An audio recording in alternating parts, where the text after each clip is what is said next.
esteemed fellow students, I warmly welcome you all to today's class.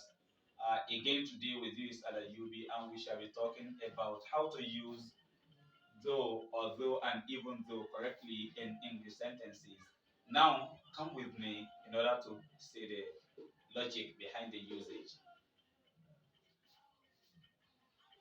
This though, although, and even though are used as subordinators to introduce concessional clauses. When we say a clause is concessional, it means a group of words that contains a subject and a finite verb, but doesn't make a complete sense and introduced with though, although, and even though, whichever it is introduced with. So that makes it a concessional clause. As regards the meaning of a concessional clause, the meaning of concessional clause means that the clause will convey a particular piece of information or message, and the message has an expectation. But the clause being introduced with any of these makes us know that the expectation is not met with here. Something contrary to the expectation is what is obtainable. That's the meaning.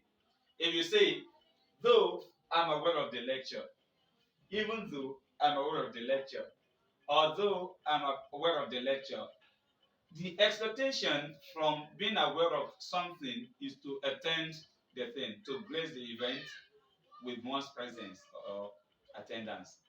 That's the expectation. But having the clause introduced with though, although, or even though makes you sense that, oh, what we follow, the main clause that we follow this clause will be contradictory to the expectation from this clause. Then you know that the person won't attend the lecture, or the person won't listen to the lecture, or the person won't make the lecture as important as it is supposed to be. So that's why we have I won't attend it. They are contradictory to each other. But for you to use two clauses of the same expectation concessionally like this, it means you are wrong and ungrammatical. You cannot say, though I'm aware of the lecture, I will come. Now, why using though again? You cannot say, even though I'm aware of the lecture, I will come. No, you are wrong.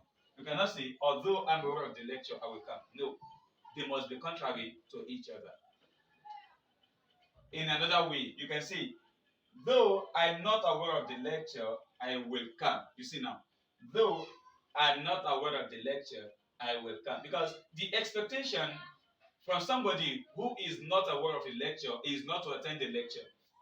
If you now say you will attend the lecture, that is contrary to the expectation from what happens to you. In that situation, you use the constitutional clause. You say, though I'm not aware of the lecture, I will come. There is another thing you need to pay attention to in the use of though, even though, and although.